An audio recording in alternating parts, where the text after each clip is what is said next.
You want to listen to a podcast? By who?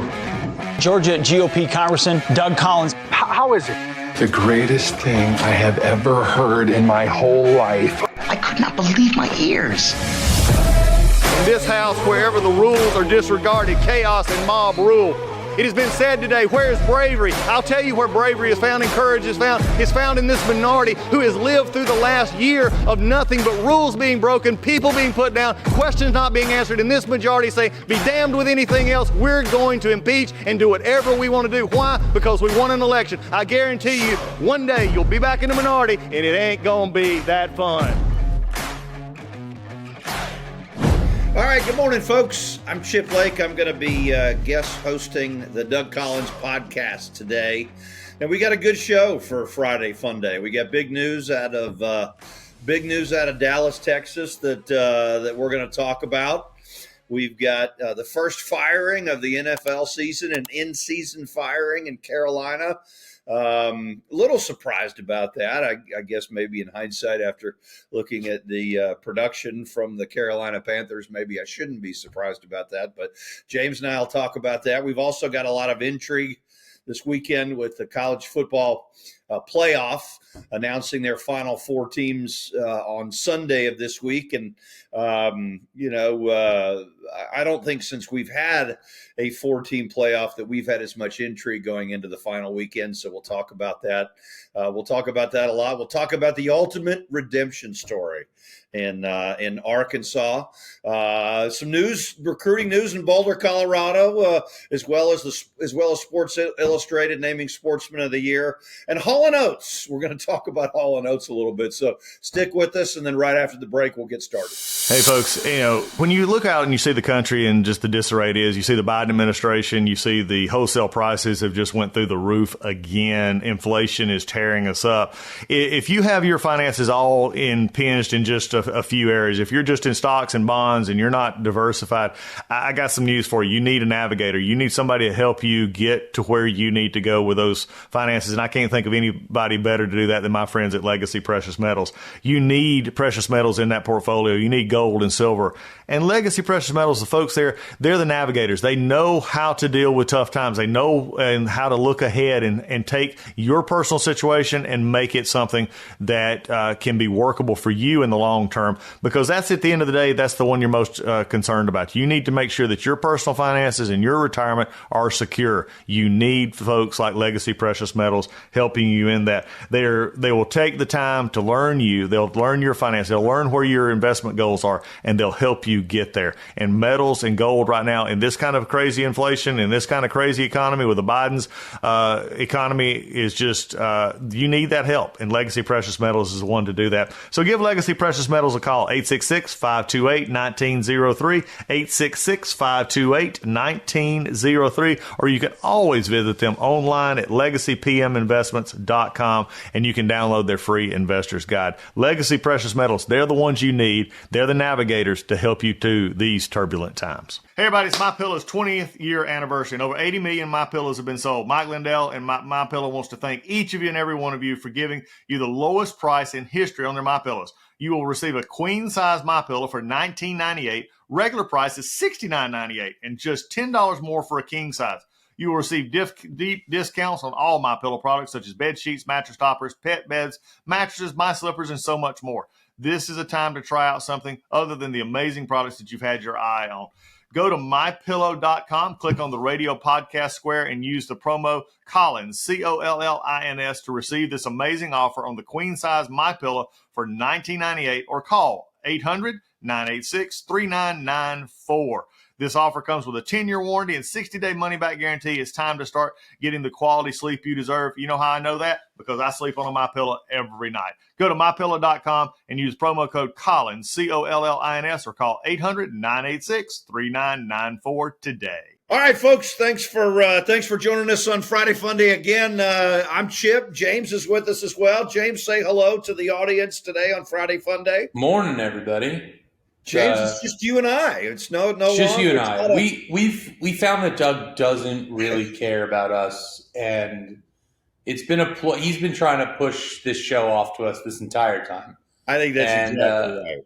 Yeah, so now it's ours, and we've mutinied, and Doug can't join again.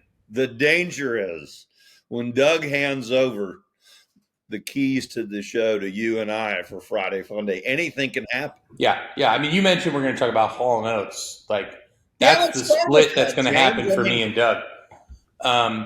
So it's in the idea of unreconcilable differences. Like, so apparently something along the lines of, okay, I'll read directly. It says Hall laid out accusations against Oates, which just makes me laugh that that's their real names.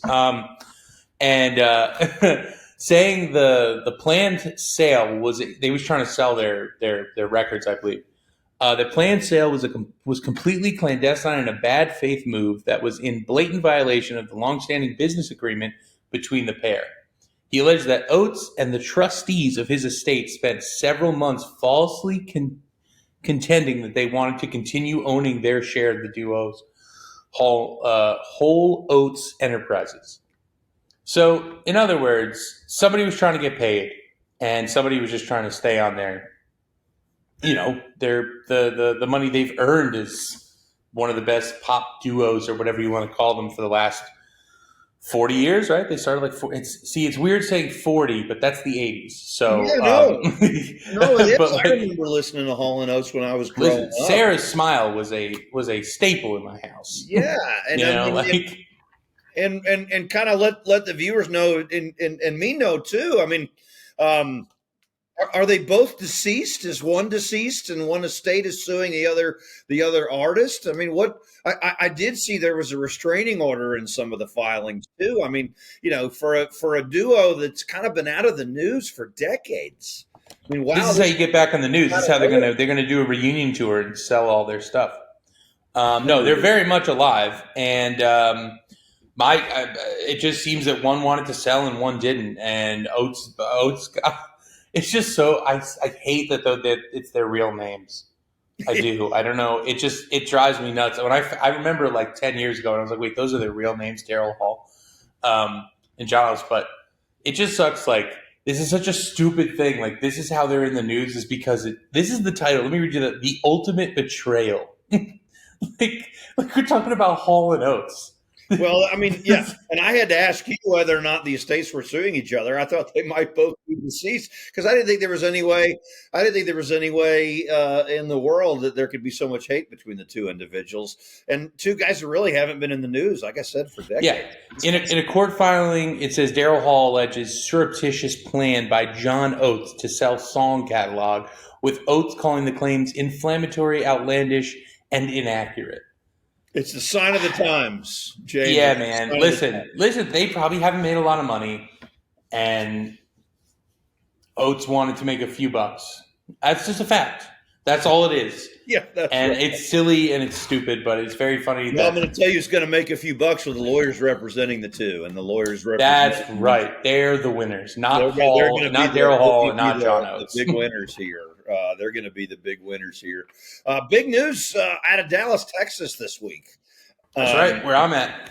Big news. Mark Cuban, the majority owner of the Dallas Mavericks since, I believe, the year 2000, so going on 24 years, and a staple on the show Shark Tank, which I love watching every Friday, and I enjoy watching the reruns. Within a 48-hour period, Mark Cuban announces that he is stepping down. This will be his last season from Shark Tank. And he is also selling the majority interests of the Dallas Mavericks to Sheldon Adelson's widow. They're casino tycoons, right? Yeah. Let me read a statement here. According to the Las Vegas Sands spokesman Ron Reese, the Adelson family, including Miriam Adelson's daughter and son-in-law, have entered into a binding purchase agreement to buy majority ownership to the Dallas Mavericks. Cuban will keep partial ownership of the Mavericks franchise. And here was something interesting. He will remain in control of basketball operations, according to the reports. The announcement comes as the Las Vegas Sands Corporation informed the Securities and Exchange Commission on Tuesday that Miriam Adelson and the Adelson family the Adelson family trust will sell $2 billion with a B, $2 billion of sand stock to, quote, fund the purchase of the majority interest in a professional sports franchise. James, what did you think about this when you saw the news this week? So I don't know if we discussed this on the show, but I'm a basketball head, so I know a lot about. I love the history of the Mavericks. I think since Cubans got there, that is one of the best franchise turnarounds in sports history. To be honest with you, but first and foremost, I love that he gets to keep his shares. I love that he gets to stay in a position where he gets to make decisions, because I think that would have denied the sale for him. I have a feeling that Mark Cuban probably has tried to sell this team 100 times because he's a businessman. He's not an idiot. And I'm sure when they were at the height of their powers in 2011, 12, right? He probably tried to sell them then too. Yeah. But I bet you they were, and I could be totally wrong about this. This is not facts, but I wouldn't be surprised if he said, "Whoever I sell to, you have to let me stay on and be in the position that I'm in." And this was probably the only group that was like, "Yeah, whatever. We're going to make money off you." They're going to make money off Mark Cuban. Mark Cuban's going to keep his position, chill out. He's got Luka Doncic and Kyrie Irving on his team. He made $3.5 billion. He bought the team for $285 million. Now, I know that was 24 years ago, but it's just like, think about what you could, you can just take that money and put it towards something else. Like, he's a genius. We do not give Mark Cuban enough credit for being one of the, he rarely makes mistakes. It's fascinating. Yeah, my first thought when I saw it is maybe he really is running for president. And then he had to come out and he had to make it very clear. He had to make it very clear that had absolutely nothing to do with this. And I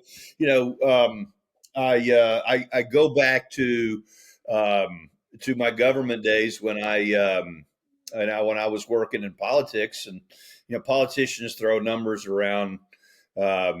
Like hundreds of millions of dollars and billions of dollars. And I always thought it was the best example of just how much money $1 billion is James, if I gave you $1 a second, and I'm not going to do that, by the way, but if I gave you $1 a second, it would take you 12 and a half days to accumulate $1 million. Do you know how long it would take you to accumulate $1 billion if I gave you $1? I remember our teacher telling us this number. I don't remember it, but I remember us having this conversation. I remember we were in like 5th grade and everyone lost their mind. 32 and a half years. Yeah. I mean, that's how much $1 billion is. And this is just one of the entities. This to me was always something that, I always thought that I always thought the Dallas Mavericks were kind of his toy, right? He liked sports. He loves Dallas, bought the Mavericks, like he said, turned it around, and he didn't want to get rid of his toy. But in hindsight, I think you're probably right. He probably didn't get the right dollar amount and the right fit, because it sounds like from reading the article that he's staying on as general manager. Oh, yeah, essentially. He gets to just hang out. Yeah. There's a story. Dirk Nowitzki recently just got in the Hall of Fame this past summer, right? He did. And for those who don't know Dirk Nowitzki, he is the Dallas Mavericks' greatest player in franchise history. He turned that entire organization around. Oh, he basically came in with Mark Cuban. He came in 98. Yeah. Cuban came in 2000. And there's a story that Mark Cuban said, "I'm the owner now. I want to play one-on-one." And Dirk was like, "I'm not going to do that." Yeah. And he's like, "Come on, play me one-on-one." And so Dirk said, "You know what? You got it." And Dirk went past him and dunked it on his head. And he said, "Welcome to the Mavericks." Yeah. But they've had like a great relationship. And like, it's because of someone like Mark Cuban. Mark Cuban is probably the kind of owner you want as a player, right? Oh, absolutely. Like I know we talk about Jerry sometimes, both ironically in Dallas, but the players seem to like Jerry Jones in Dallas. They do. And they should. And I know that there are some people who are like, "Please, Jerry Jones," but with Mark Cuban, it's the same thing, but he's just not as controversial as Jerry Jones. No. He's just more out there than Jerry Jones as far as how much fun he's having during these games. But like, Mark Cuban literally turned that franchise into gold. Yeah. He turned the Dallas Mavericks into gold. If you were alive in the 80s, I was not. and the early 90s, the Dallas Mavericks were not a great team. They had some good teams with Blackman and stuff like that, but they weren't a great team. They weren't on the map. And he put them on the map. And for him to sell the team, I think this was the only option, is that he got to stay on. And I love it. I'm all for it. I can't wait to see Cuban do. See, Cuban's going to get to do some things that he wasn't allowed to do as an owner. And I think we're going to find out what they are pretty quickly. Yeah, and look, Miriam Adelson and that trust. I mean, she has absolutely no interest in running an NFL franchise, none whatsoever. Miriam was, I think she just recently retired, even when her husband Sheldon was alive. And for those that don't know, they own the Venetian casino in Las Vegas and run the Las Vegas Sands Corporation. And Sheldon died a couple years ago. She was still a practicing OBGYN in the Las Vegas area until a few years ago,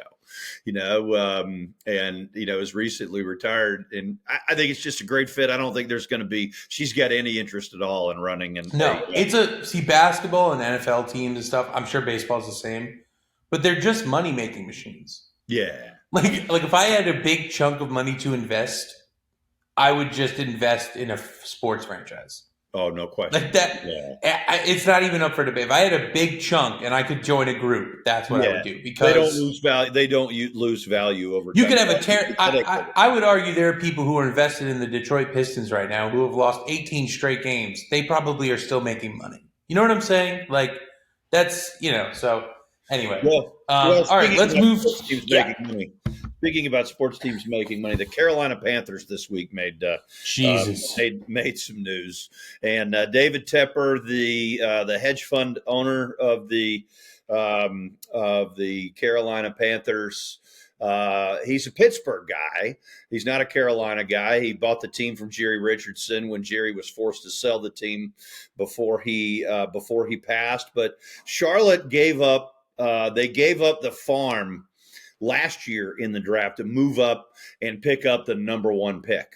And I always thought it was, candidly, James, I always thought it was kind of an odd trade that they made with the Chicago Bears because, unlike this year when Caleb Williams is kind of the consensus number 1 quarterback. And it was a toss-up.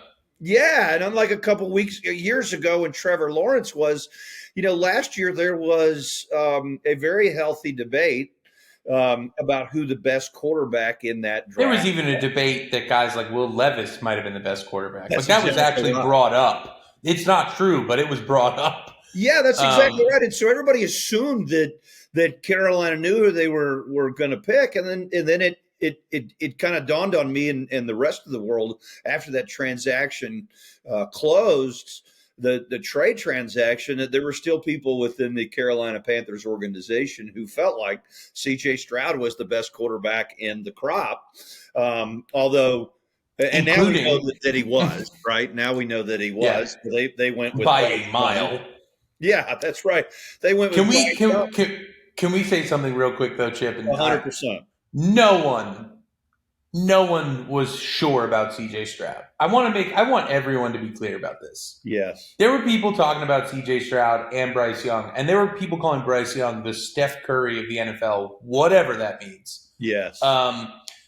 And there were people like C.J. Stroud could be good, but there were more doubters about C.J. Stroud than any quarterback I can remember recently besides maybe Justin Fields I can think of too. Yep. But there were a lot of doubts about both these guys. And C.J. Stroud has come out and arguably been a top 5 quarterback on the planet. Like, that's a real number. That doesn't normally happen. What C.J. Stroud's done this year is it's beyond what anybody could have ever imagined. And candidly, had Carolina taken C.J. Stroud with the first pick, James, would he be putting these numbers up in Charlotte? No, because Charlotte's a mess. And this is where I wanted to ask you a question. Firing Frank Reich is the most absurd thing I can think of. First and foremost, Frank Reich is probably the happiest man on the planet because, 1, he doesn't have to coach a bad football team, but 2, he gets paid by them and the Colts for the next 3 years. Am I wrong? 3 or 4 years to do nothing. I know the Panthers was a 4-year deal. Yeah, so he gets to get paid to do nothing. But I don't if know I'm him, I'm just taking 4 years vacation. Yeah. That's what I'm doing. You probably never really. Yeah, he said he's not done with coaching, but this is probably his last foray in the NFL, and that probably makes sense. Right. Now, here's my problem. I think we all understood when Jacksonville had Urban Meyer, they had to fire him. It was one season, but it was a horrifying season as far as there was talk in the locker room about how bad it was. He was disrespectful. There's the videos of him at the bar with the young girls, and like it was a blank show. Like it was awful. The only thing they're talking about is that the team isn't playing well, and you're going to give a coach 12 games. Yeah, David, I don't get it. Well, well, let's talk about that because I think the reality is if C.J. Stroud was not putting up the numbers that he's putting up with the Texans, I don't think this firing would have happened, right? If C.J. Stroud was putting up even average rookie numbers, which he's not doing, he's putting up top 5 NFL quarterback numbers, but if he was putting up even average rookie numbers, I think Frank Reich stays in there. But I don't understand how that has anything to do with. I mean, I get what you're saying. I understand it's the owner who's fairly new to this whole thing, but well, keep in mind, real quick, James. Keep in mind too, this is the same owner who did not retain Steve Wilkes last year, when Wilkes is the interim coach from the Matt Rule firing went 6-6. I mean, right now 6-6 looks like a really good deal for the Carolina Panthers. Yes. Oh my God, it does. I don't understand. I guess I don't understand. I think what happened is Frank Reich was like, listen, I did not want this kid, and it's hard for me to coach him. Like, I think that's the problem. It has to be. It absolutely has to be something in that category because also given the exit door and given their papers to walk at the same time was quarterbacks coach Josh McCown and then Deuce Staley, who was he was the assistant head coach. So, probably Frank Reich disciple, but that's a lot of changes to make, with 6 games left in the season. And, Tepper was asked, Tepper, who also owns the soccer franchise in Charlotte, even though he has a house in Miami and Pittsburgh, and really didn't have any ties to the Carolina areas until he purchased a majority stake in the Panthers. But he was quoted as saying everybody in the franchise, everybody, unanimous is the word he used, and that means everybody. It was unanimous that we all believed that Bryce Young was the best pick. And look, in fairness to Bryce Young, he's got 0 offensive line. Yeah, I'm not done with Bryce Young yet. Yeah. If you're done with Bryce Young already, listen. That's right. He's got very few skill players. Look, I love Adam Thielen. I was just going to say Adam Thielen is his best receiver, and I am a fan. And he's a good piece, and he's a good backup receiver on my fantasy. He would be great as a number 2 or 3 right now. If you had Adam Thielen as your second or third receiver, you're in good shape. And that's but what if he's your number 1, that means you have nothing else. But he's hands down the best skill player that they have, and it's not even close. No, and they gave away so much to get that pick. I mean, this team's not going to get better next year.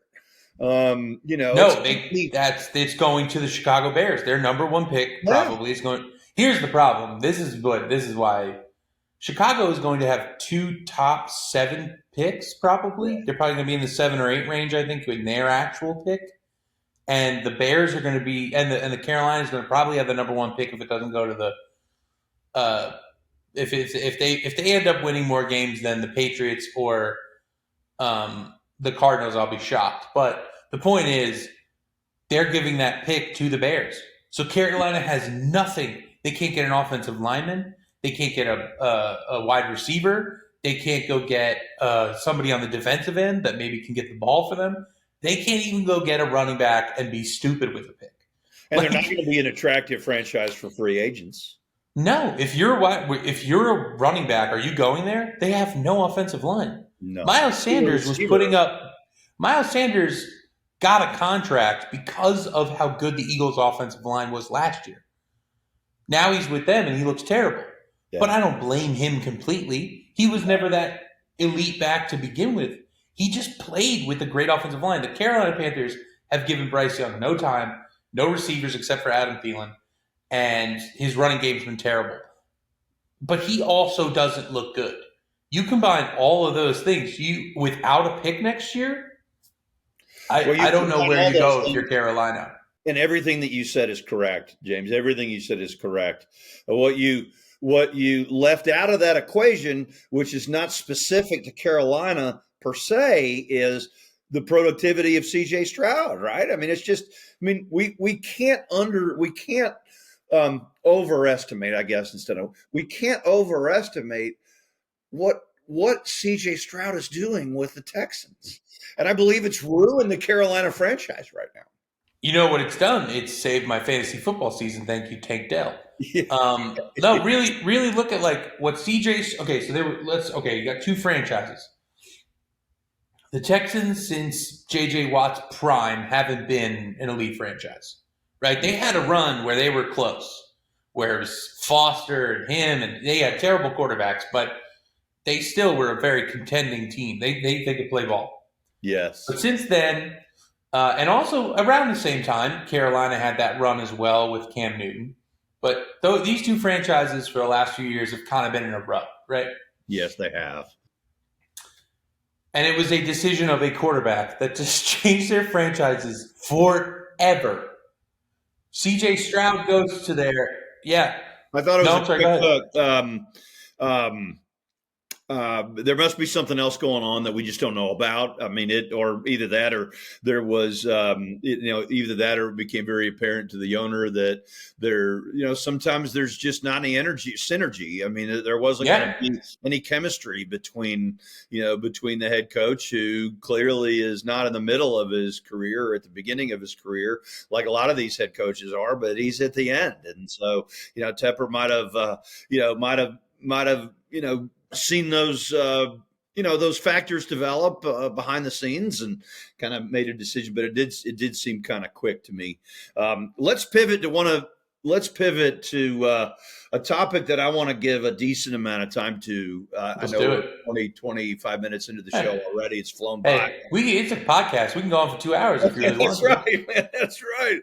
Hey, James, I think this is the most intriguing weekend of college football that we've ever had. In a long time. Hear me out. At least in a long time. Absolutely.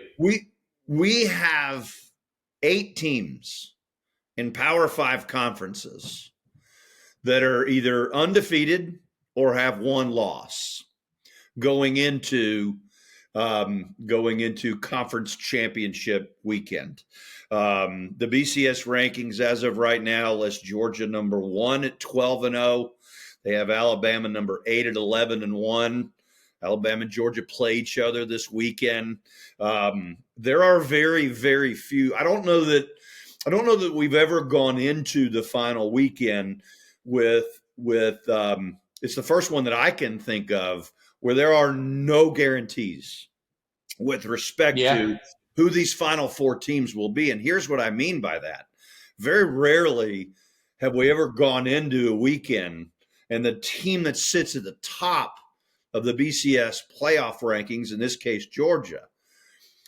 Usually Georgia, in the past couple of years, they've been in this position, right? So, I mean, they're going on 2 years now, 3 years, but in the past, they've been able to lose the SEC title game or, didn't make it in there. It didn't matter. The one team was always going to be in there. That's not the case this year. I mean, I think it should be. I think Georgia, whether they lose on Saturday or not, should be one of the top 4 teams in the BCS playoffs. But I'll just walk through it and get your thoughts on it. You have number 1, Georgia. They play number 8, Alabama.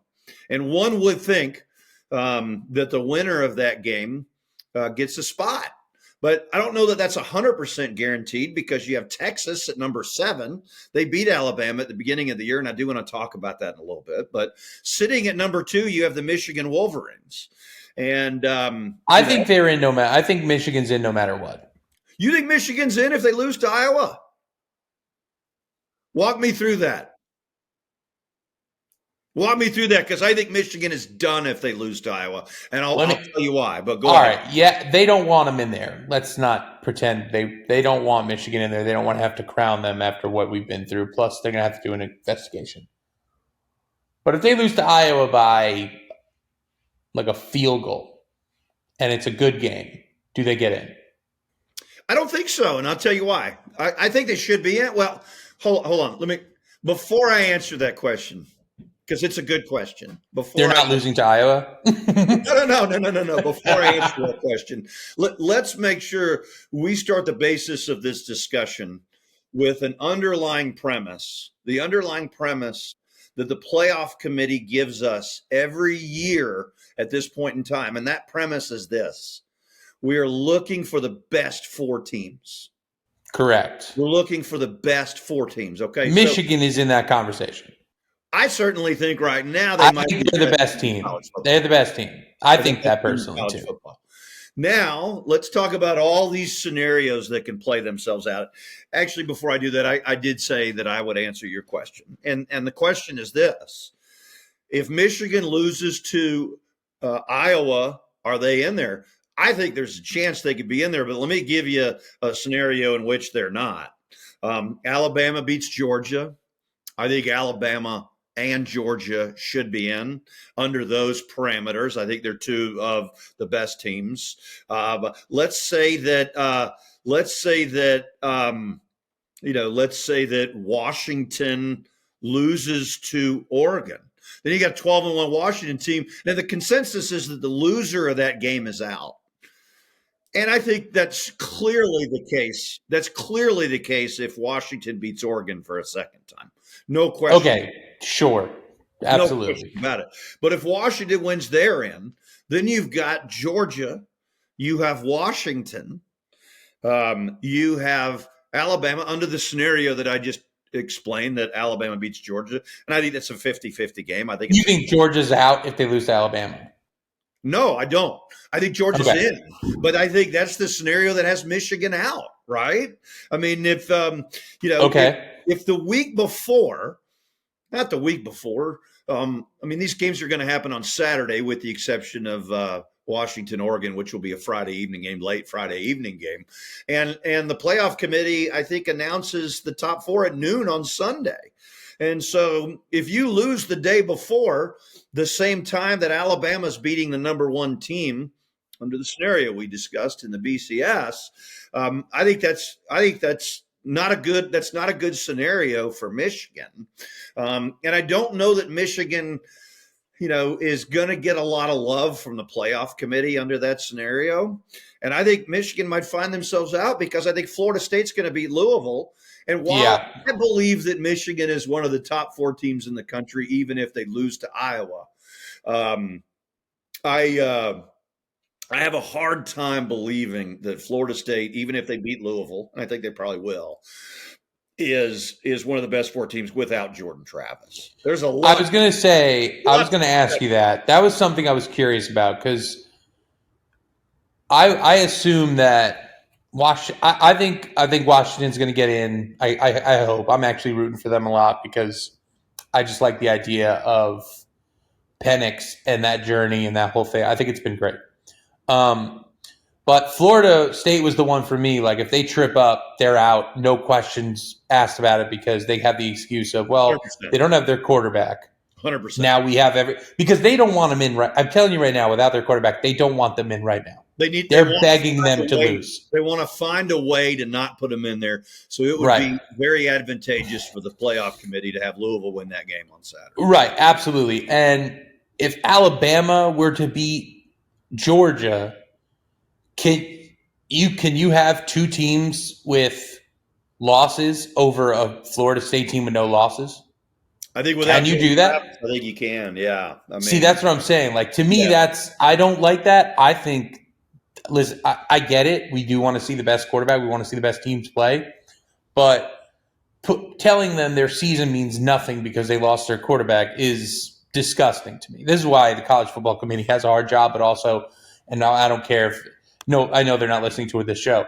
They're awful, and they make a lot of mistakes.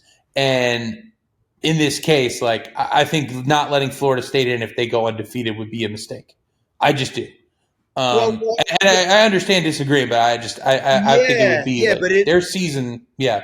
And I think I think it's terrible what happened to Jordan Travis. I saw that play live when it happened. It was just an awful, gruesome injury, and you feel bad for the Florida State kids too. But I'll go back to the parameters that the College Football Playoff Committee says that they do, and that's to get the 4 best teams. And so I would ask you that scenario, and I feel bad for Florida State too. But I would ask you under that scenario, if Florida State makes it in, then I guess who gets out? Does that mean Alabama or Georgia, the loser of that game, is out?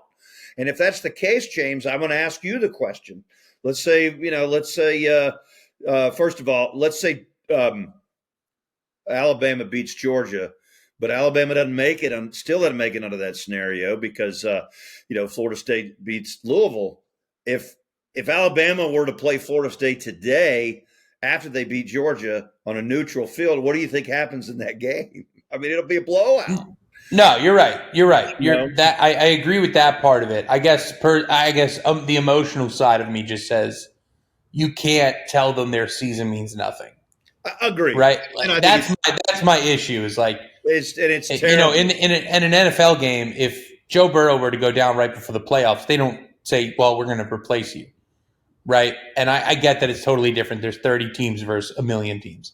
But I'm just saying in this scenario, I would suck. But yes, if we want to see the best teams play, we're hoping Georgia gets in, Michigan gets in. Personally, I would rather, if it was up to me, and I know this is not how it works because it's not, but personally, I would rather see Georgia, Michigan, Oregon, and Washington. Because I think Oregon's explosive offense is so much better for college football than watching Texas. I don't like Texas at all. I don't like their chances to get in, but anyway, I'm sorry. I just got on my soapbox. They need some help to get in. There's only one team out of the 8 that really has zero chance, and that's Ohio State. It's largely because they're the one team out of the 8 that doesn't play football this weekend. And they're not getting it. They're on the outside looking in, and you're number 6. It definitely you're out of luck. Who does Michigan play? Michigan plays Iowa in Indianapolis. Oh, right. Yeah, so we talked about play Iowa in Indianapolis, and look, that Iowa team's one of the best defenses in the country, and so I couldn't put it past them. I've never looked forward to this week more. It's just so many different. The Georgia game's crazy. The Georgia game is going to be. We talked about the Texas Longhorns and the argument they have. I mean, they do have an argument, but that Oklahoma loss is really because it doesn't look good now. It did at first. It was a tough loss, whatever. Now it doesn't look good. And you want to reward the top 4 teams, and when you see what Alabama's done throughout the year, and I'm not an Alabama fan or a Georgia fan, I'm an Auburn fan, and I'm miserable because we lost to both of them at home. I don't even want to talk about this weekend, but I remember being on this podcast early in Alabama's season saying the dynasty was over. Oh yeah, that was the conversation. And I said that because they had just lost 10 to Texas at home. They had no quarterback. I mean, Milroe today, where Jalen Milroe has been for the last 6 games and where he was at the beginning of the season, is just night and day. I mean, this is an Alabama team that looked horrid against South Florida and beat them 17-3 the week after the Texas game and had to start another quarterback. I mean, it looked like it was over. It looked like Alabama could have 2 or 3 losses. And so it's just hard to grade that Texas win against Alabama early in the season because it seems like it was 2 seasons ago. But, the bottom line is, look, I'm going to love it because I always want more football. I'm going to love it when we go to a 12-team playoff because we're not going to have Oh, my God. But yes. I'm also going to miss it because, this is the year where there's so many things up in the air. And while I've disagreed with the playoff committee a lot of times, I think they have almost an impossible job. Oh, yeah. Everyone's going to be pissed off this year. But the top 4 teams. But every time I say that, there will be a surprise this weekend. I don't know where it'll be. Maybe it's Iowa upsetting Michigan. Maybe it's Louisville upsetting Florida State. Maybe I don't know where it'll be. But I think maybe Oregon, Washington. Yeah. I think not that it will be. I don't know how much of an upset it'll be if they if they beat Washington, but yeah, I don't even know what the line is for that game. But I would think. It's probably close. It's got to be. I mean, Washington defeated Oregon at home, right? That was a home game for Washington, and it was a close game. Yeah, I believe so. I would say that might be the one. And you know what? Like you said. The Michigan game, there's a chance. It's probably not going to happen. I think Michigan's going to wash them over because they run the ball way too well, which means they control the tempo. But, I don't know. I hate to say this. I hate to say what I'm about to say. Go for it. If Alabama can beat Georgia and make it into the college football playoff, I wouldn't bet against them. And here's why. They're the only team right now playing with house money. Absolutely. And a team that's playing with house money is always the most dangerous team out there because folks like me foolishly wrote this program off. I mean, look, I was at the Auburn-Alabama game. They had no business winning that game. We didn't. I'm sorry, you were there this weekend? Past weekend? Yes, I was. You okay? No, I'm not. Did you make it out of there alive? No, I'm not. I'm not okay. I'm not okay. It's still too soon. God. But when you win a game like that, look what happened last time Alabama snuck in the college football playoff as the number 4 team. They became national. There's a momentum. There's a momentum to this thing. And I do think with these 8 teams, of course, Ohio State has 0 chance, and they're not going to be part of it. But I think with these 8 teams, James, and 7 of them can get in. I haven't been able to say this in the past, but I think we can say it this year. On any given day, I can make an argument with sans Ohio State, who's not going to make it, and Florida State, who lost Jordan Travis. So it's really 6 teams. Any of those 6 teams on a neutral field can beat any of the other 6 teams on any given day. Yeah, I think I would argue the one team to me that has the most, like, how do I put this? Everybody's defenses are okay, but as far as offense goes, I think Washington has the best offense. Maybe I'm wrong. And that's the thing in, like, how good is their defense compared to their offense, where, like, Alabama's defense pretty much always comes through, right? I mean, that's just kind of been their MO. Michigan's defense has played really well, and Georgia, that's a different conversation. I think for some reason I'm attracted to Washington in these playoffs, and I hope they make it, and I hope they beat Oregon, even though I think Oregon would be a fun story for both of them to get in, but that's not going to happen. So, well, I think there's certainly a very good argument to be made that Washington has the best offense. But I'll tell you, an equally good argument to be made is that if Washington beats Oregon and makes it into the playoff, they will play the 2 toughest defenses that they played this year. And then we will know at that point in time, because if Washington wins, they're in. We will know at that point if Washington can get through the gauntlet of Oregon, again, because it's tough to beat a good team twice. Yeah. And they would need to check that box, I think, to make it into the playoffs. And then they would be stuck in a playoff with either Georgia, Michigan, Alabama, or Florida State. And Florida State's got a really good defense. Yeah. It's got better defense than any team Washington's played this year.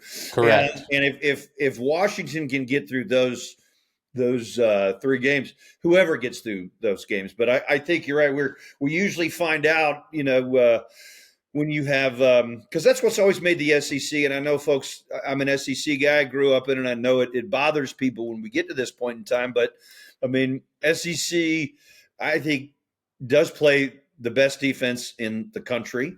Those are just the facts. Traditionally, they have. Right? Yeah. Yeah, we don't have to. We don't have to pretend. It makes SEC teams, once they go through that gauntlet, not at the beginning of the year, like we saw with Alabama and Texas and a few of the other games, but at the end of the year, you've been through that gauntlet. Your team's gotten better. They've grown. They're all well coached. The SEC's got tremendous coaches. So I think the country would go ballistic if Alabama beats Georgia, gets in the college football playoff as the 4 team and then wins. But it's also hard to make an argument that they shouldn't be there if they're the 4th seed and they win. And so, they'll make an argument. I can't wait to watch Pat McAfee's show when the announcement's in. And by the way, And by the way, we haven't even discussed the irony of the fact that the Washington Oregon State guy, I mean, that a Pac-12 team is guaranteed in there. And Pac-12 disintegrating after this weekend. It's so funny that Pac-12 had its best year in years, and they got one last spurt before it all goes to hell. They definitely did. Yeah. But anyway, I'm looking forward to it. One other thing is we've gone 42 minutes already that I want to get your thoughts on, and then we'll go ahead and wrap for the week, and we'll discuss all these results next week. Redemption story in Arkansas. How about Bobby Petrino? I mean, how many years removed from the calling it a redemption story? It's the motorcycle accident in the neck brace, and now he goes back and he's going to be Sam Pittman's offensive coordinator. James, you can't make this stuff up. Why do you bring someone back like that? Like that, you're just asking the story to be dug back up, and it has been multiple times in the last 2 days. Like, hey, you remember that time that Bobby Petrino cheated on his wife and took her on a motorcycle ride, and they both almost died, and then he showed up to a press conference like he was in an accident commercial? Like, it was. I remember, what was it, 2011? Was that the date? I was in high school. I believe it was around 11, 12. Yeah, so I was in high school or just out. Yeah. Either way, I mean, bringing this guy back is such a mistake. And I'm not saying it's going to bite them, but it might. And Arkansas is not really – I don't know where Arkansas stands as far as how good they are as a football team right now. But – I don't think bringing Bobby Petrino back is the answer to any problem you think you have. It's interesting. My take on it is this. And I have a probably a little different take, but here's the background with it. Arkansas is, other than Vanderbilt, I think probably the toughest place in the SEC to succeed on a year-to-year basis, right? I mean, it's just it's just not a. Sam Pittman took over that job and he overachieved last year, and he did a phenomenal job because it's tough to win at Arkansas. And they rewarded him with a huge contract, which I always thought was a mistake because, if you win 1 year in Arkansas, you're probably not going to have another really good year for another 5 years on average. I mean, it's just the way the ball bounces. And so, look, they ended this year as a very bad team. But the first 4 or 5 games that they lost in conference were all very close games. They took Alabama to 1 score. They took LSU to 1 score. I mean, they played some close games against some good teams. And then it just seems like the air was let out of the balloon. They were 0-4, they were 0-5, and then Auburn went in and beat them. And then, and it was Auburn's biggest win of the year. And so, look, you feel like you're going to keep Sam Pittman because you're going to owe him a boatload of money if you end up firing him. And he just came off, last season, the best season Arkansas has had in a decade. And so, you have to mix things up. And a lot of people don't know what Bobby Petrino was doing, in between, leaving Arkansas and now. And I can tell you what he was doing. He was coaching an FCS team in Missouri. And I know this because my son played for Kennesaw State University, which is an FCS program here in my hometown.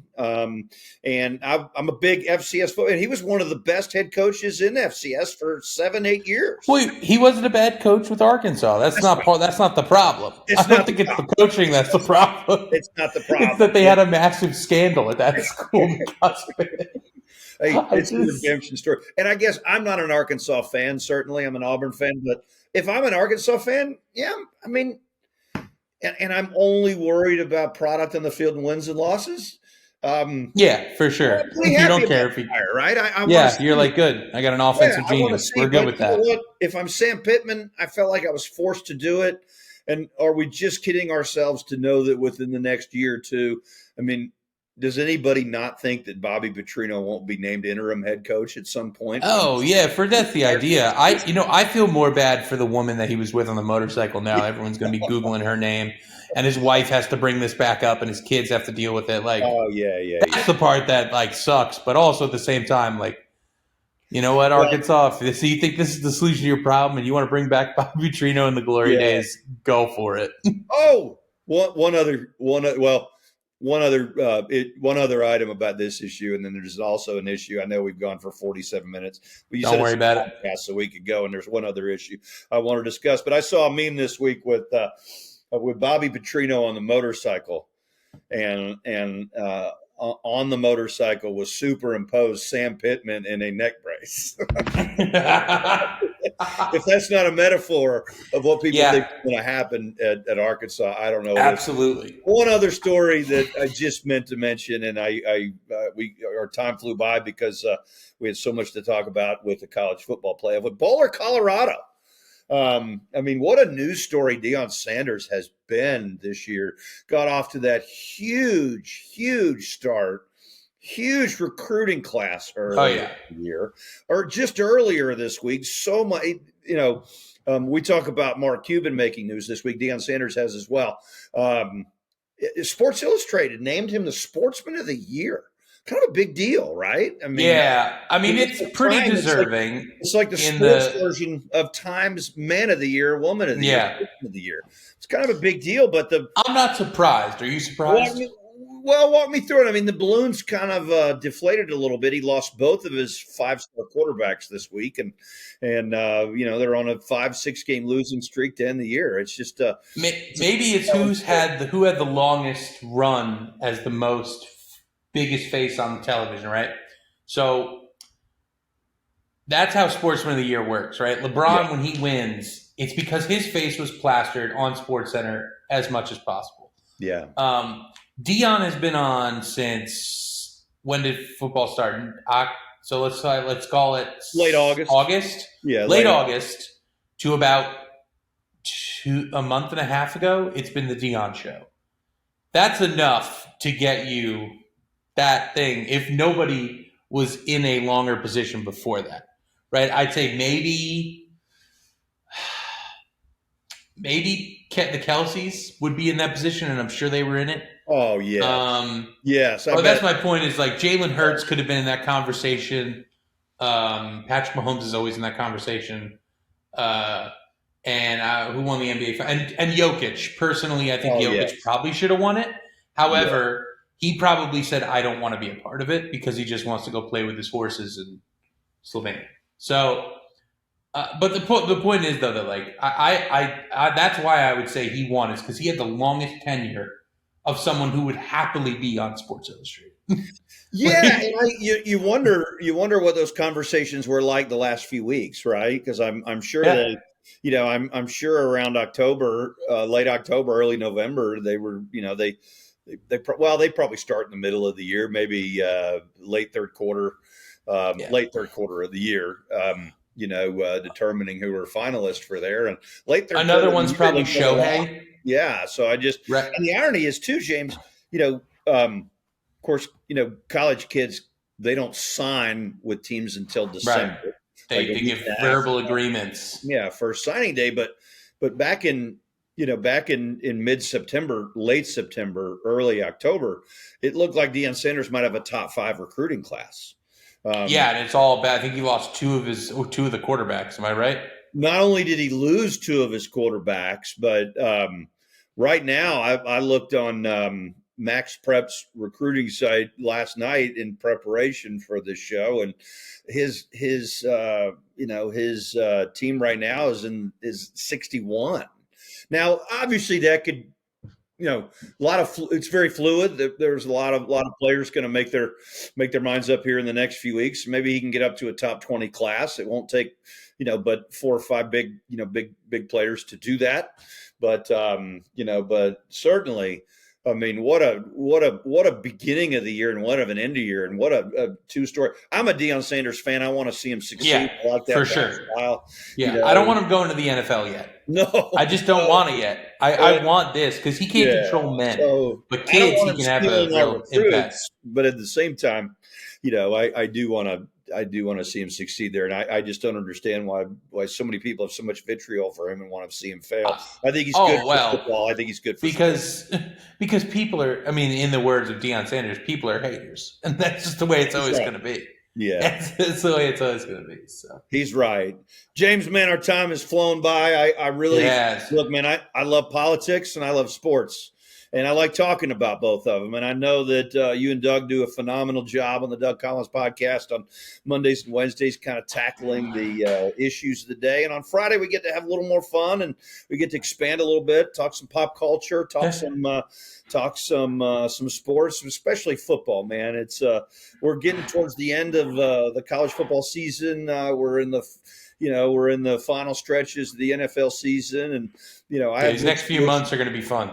Yeah, I have mixed emotions this time of year because once the Super Bowl comes in early February, late January, it is kind of mixed emotions for guys like you and I, and even Doug, because then we don't get to have these discussions until later on in the year. But man, I always love doing Friday Fun Days in the Doug Collins podcast. James, I'll let you have kind of the final word with the audience, and then we'll sign off until next week when we get on next week and be able to talk about we won't be talking hypotheticals. We will have 4 teams in college football, and at that point in time, we'll talk about the decisions that the playoff committee made. But James, go ahead, sign us off.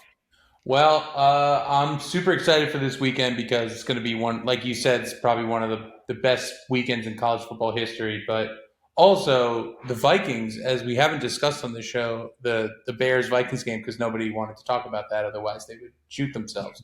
However, they don't play this weekend, so they can't lose. So it's a win-win situation for me. That's right. And I also want to mention right before we go, way to go on using Bijan Robinson this weekend. Arthur Smith gets a gold star. But this weekend's going to be incredible for both college and NFL because the playoff race is heating up in both. And I'm super excited. Enjoy the weekend, everybody. We'll talk to you next week. James, appreciate you being on. I'm glad you brought up Bijan Robinson. My fantasy football team, of which he's on, I'm averaging scoring 119.1 points a week. I'm averaging scoring against 120.7, only about a 1.6 spread. But I'm 3-9. Rough time. My wins are blowouts. My losses are close. But James, thanks for being with us. Thanks for everybody for listening. We'll see you next week.